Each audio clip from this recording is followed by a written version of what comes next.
to the Quiet Warrior Show, where we help top leaders find their pathway to incredible success and a lifetime of happiness. Here is your host, Tom Dutta, the Quiet Warrior. Welcome to the Quiet Warrior Show. My name is Tom Dutta, and I am the Quiet Warrior, and I'm excited to have back on the show for part 2, Dr. Shawn Andrews. Now, if you haven't heard part 1, you can go to the Audio Vault and check that out. And Shawn Andrews just blew us away with her hero's journey story. And I said to her, let's pick it up on a second episode because I want to get deeper into something you've done that I believe is going to change corporate North America. And so, Dr. Shawn Andrews, welcome back. Thank you, Tom. Okay. Well, rather than ask you to tell us about yourself and me having to build you up again, we'll just say, go back, everybody, and listen to part 1, and we're going to pick it up here. So where we finished off last time is you told us a couple amazing stories that led you from the early age of 20, through to achieving 4 degrees and becoming an educator. And by the way, along the way, you fell into the leadership graveyard of learning, and you got kicked out of university. And then you recovered and you did what very few people do, which is you use it as an empowerment tool to really focus on finding your passion. And that led you down to do some other things. And then you wrote a book. And now that book is called The Power of Perception. We'll wait till the end of the show to tell people where they can get it.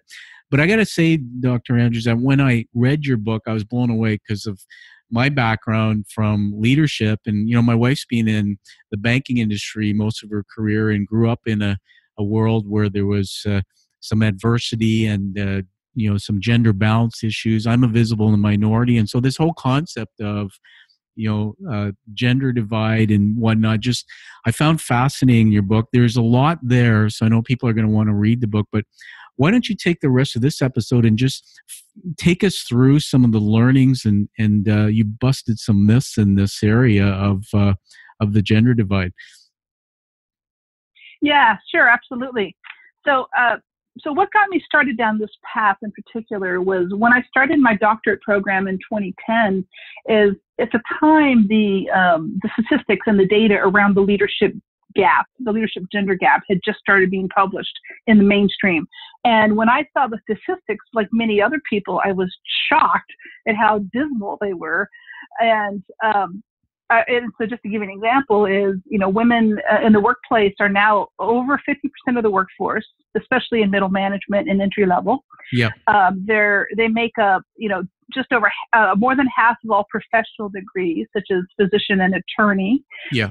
And they also obtain 60% of bachelor's degrees in both the U.S. and Europe. So, big numbers there. But then when you look up at leadership, it's a very different story. Only 5% of women actually lead our largest organizations, our S&P 500. And wow. So I was really intrigued about that because you have women getting professional degrees, getting education, getting experience, but they are not making it to those leadership levels. And so I was really intrigued about what was behind that. And so that's what I chose to study for my dissertation research. And then I also have always been fascinated by emotional intelligence and the fact that it's our people skills, but it's also been a key indicator in how successful we are both in work and in life and as leaders. And so I was really interested to see how emotional intelligence played in to the gap and the perceptions of women in the workplace. And so I studied that as well. Yeah, that's amazing. I mean, I was just writing some notes, and we might call this episode, these podcasts, the why and the antidotes for the gender gap. So why don't you just give us what you can about the why behind that, and then the antidotes, what can be, what you recommend to do to improve. And I read something in your book, and I apologize, I don't have it with me, but I highlighted it, and it was something about that. The emotional intelligence, so there's something that women innately have more than men that make them suited for better leaders of today and the future. So just anyway, I'll let you loose. Just give us more. I'm fascinated. Yeah. So that last question you just brought up pertains to leadership styles. So in chapter 2, I talk about leadership and all the different styles, and there's more than 30 different leadership styles out there, but I focused on 2 in particular, and it's transformational leadership and transactional leadership. And these are two super common styles. That was it, yeah. And there's been a lot of data, a lot of research behind them. But what is fascinating is that transactional leadership is an even exchange of transactions. So, between a leader and a follower. So, I'll do this for you if you do this for me. You work really hard on this project, I'll get you the next promotion, that type of thing. And it's very common in business, and it's common in politics and other industries. And that type of leadership is associated with men, with male style of leadership. Right. So there's definitely a gender connection there that's been studied. And then transformational leadership is very different, and that's centered around more around collaboration and collective problem solving and decision making between leader and follower. Yeah. So it's built much more around collaboration, cooperativeness, and then in the process, both the leader and the follower, inspire each other.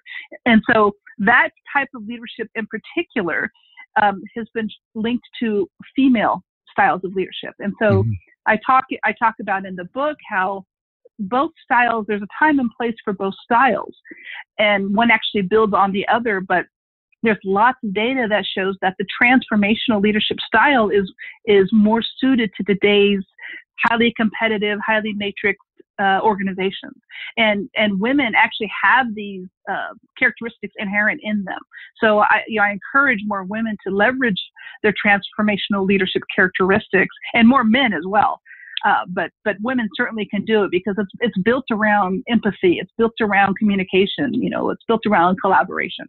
Yeah, no, that's amazing. And so give us some of the conclusions, however you want to put it, as to why there's this gender divide. And you use the phrase power of perception, but just talk about the why for the next bit. Sure. So the why is the big question. That's the $100,000 question. I know. So why do we see these gaps in these huge numbers? Why do we see the numbers we do? It's because there's a number of barriers. They're multifactorial. So I'll give you some examples of some. Yeah. So they're so I categorize them in my book. In my book around there's really four main types of barriers. So you have institutional mindset. So these are like, for example, gender bias, gender stereotypes, role congruity theory. And what that is we make assumptions about people based on the role they're in. So I'll give you an example. A female leader in the military can be a great leader, but she may not be met positively by by the platoon or the troop she leads because she's in a role considered to be incongruent with her gender. Mm-hmm. Another example is male nurses. A man can be a fantastic nurse, but he may not be met positively by those that he works with or patients he cares for because he's in a role considered to be inconsistent with being a male. So that's role congruity theory, and it's based on bias. It's not based on fact.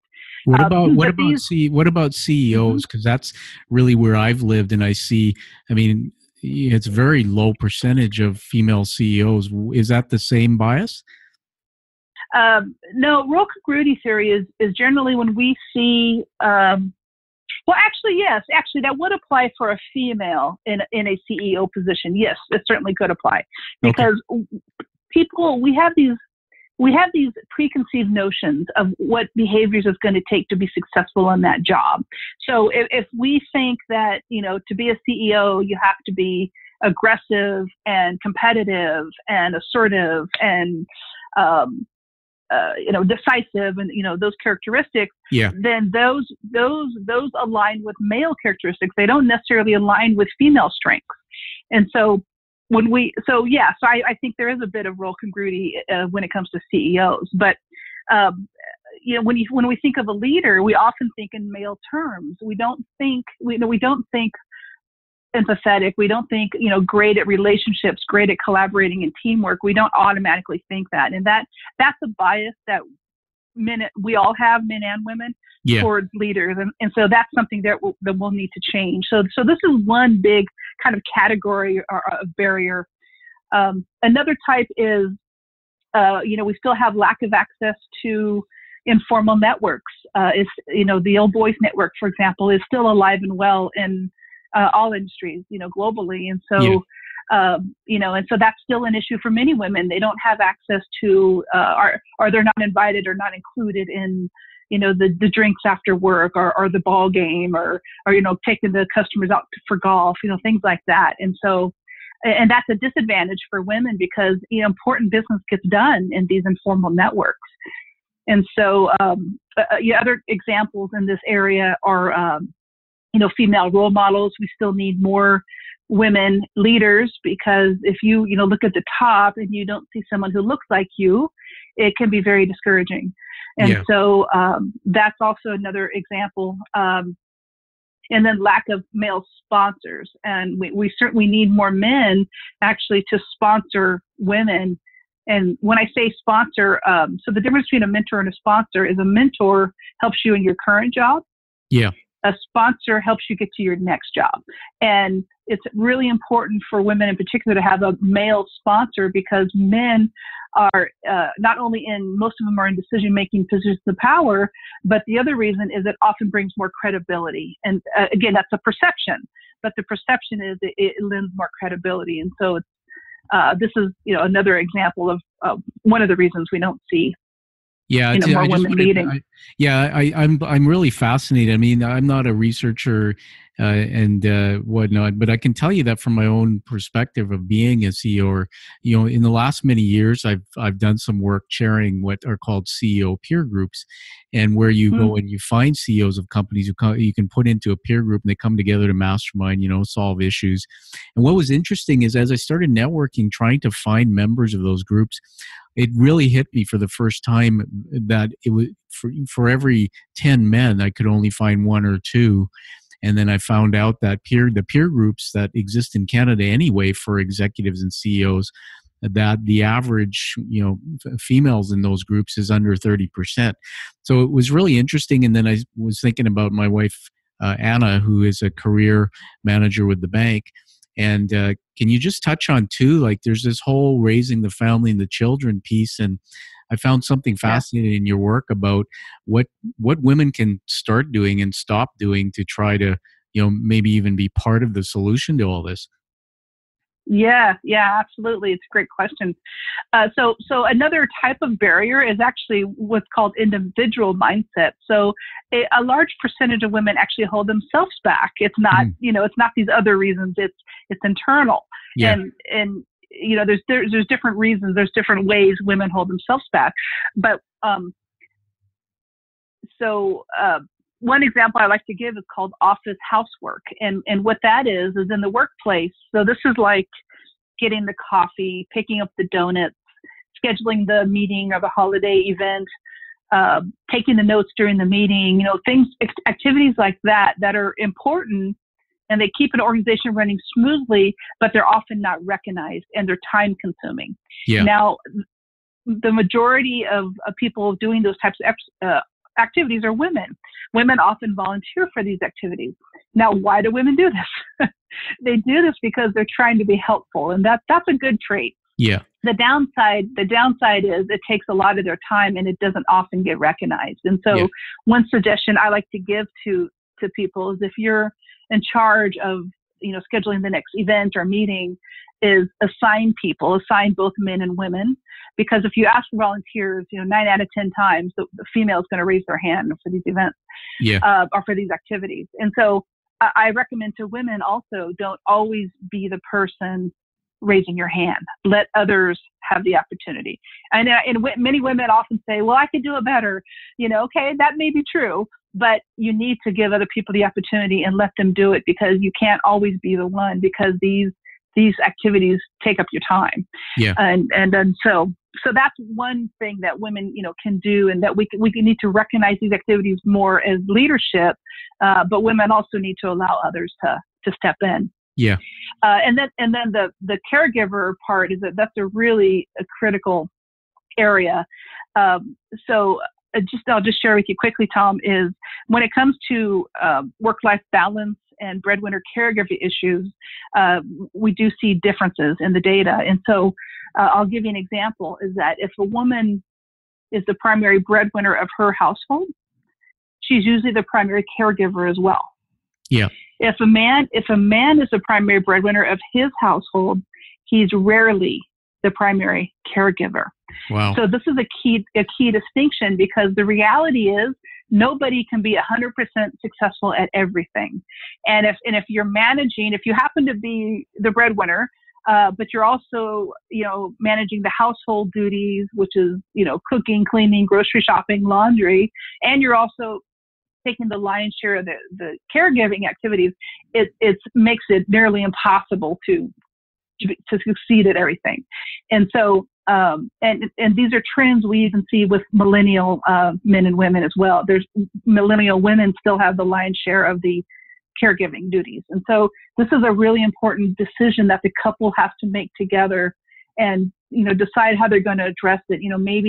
Maybe one takes time off now from their job, and then, down the line you switch roles, and then the other sacrifices for their job. And, so I've heard a lot of great examples how couples have negotiated this, but it's a really important decision that the couple should sit down and have a really candid discussion about.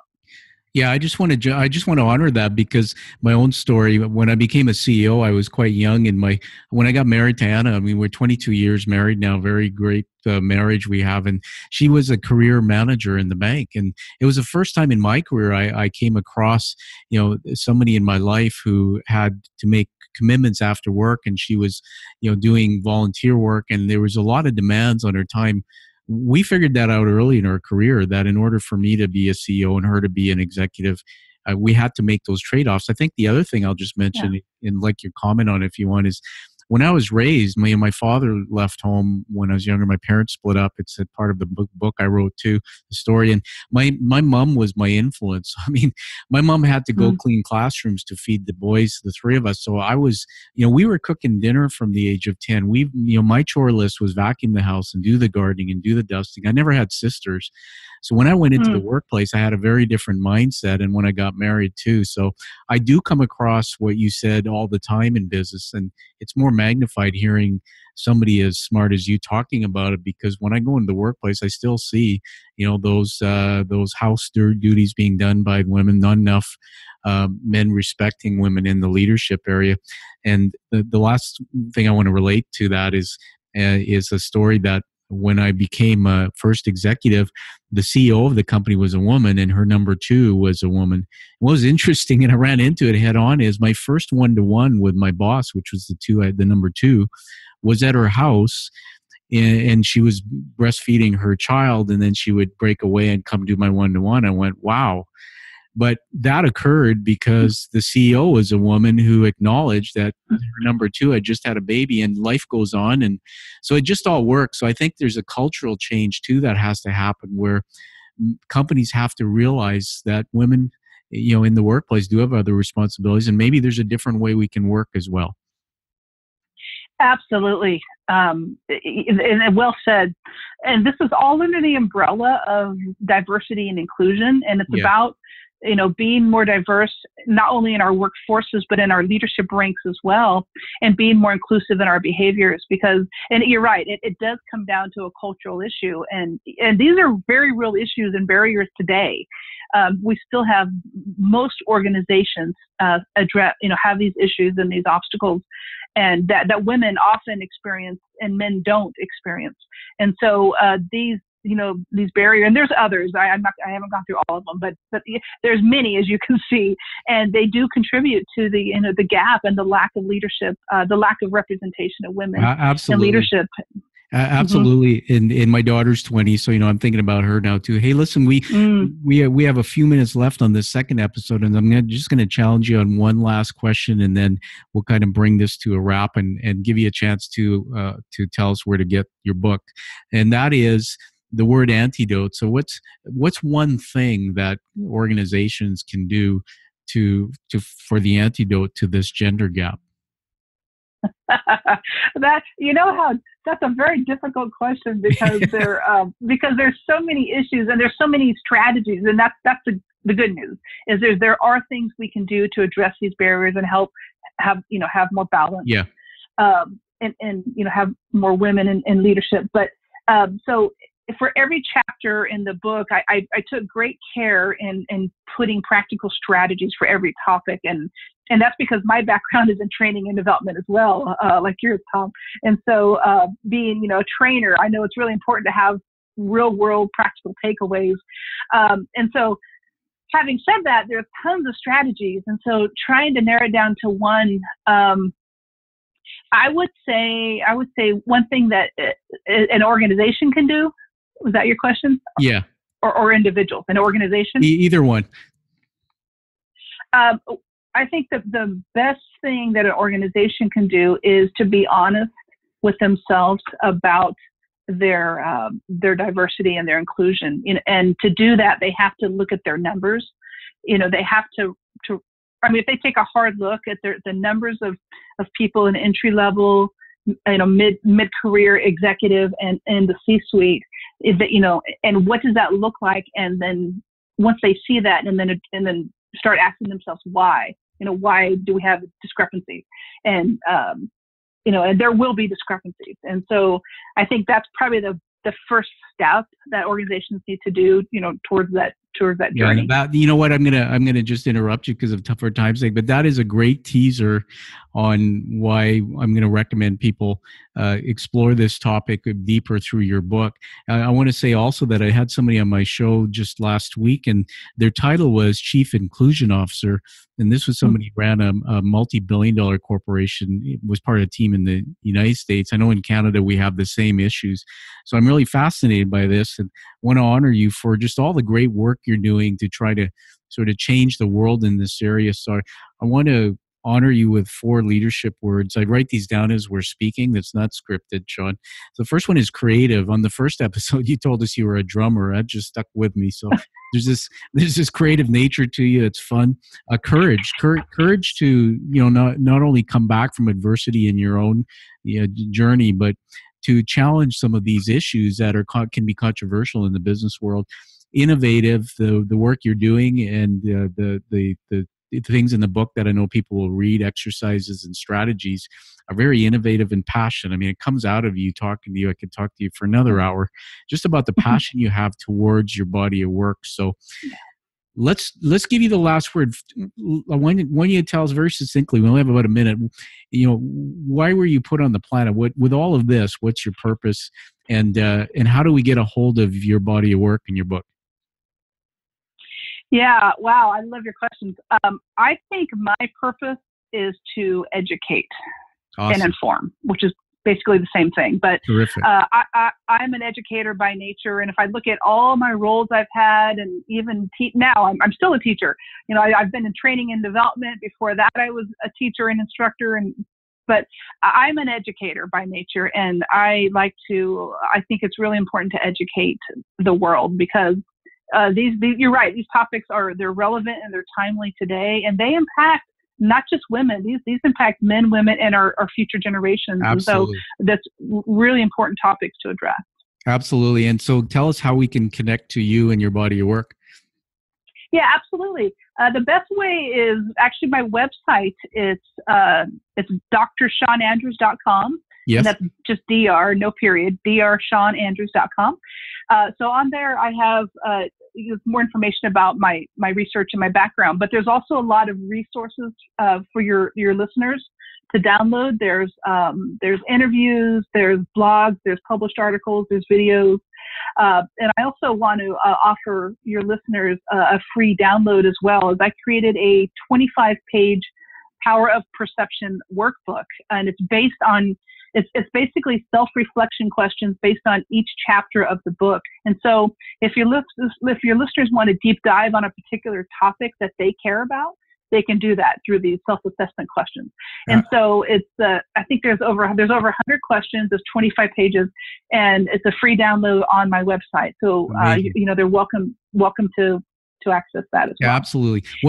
What a gift you've just given us. And I got to just plug the book. I mean, it's a beautiful cover. The content is rich, and every leader should have it on their shelf. Everybody who cares about these issues should have it as a go-to resource, and absolutely on the download. So thank you for being here and giving us 2 episodes. I can't wait to release these, and we'll have you back again in the future to talk about another topic. Sounds great, Tom. Thank you very much. Well, you're welcome, Shawn. So everybody, look for that passion and that purpose of yours and live the life that you deserve and desire. Thank you for listening to The Quiet Warrior Show. Create is a motive-based leadership development firm. www.kreat.ca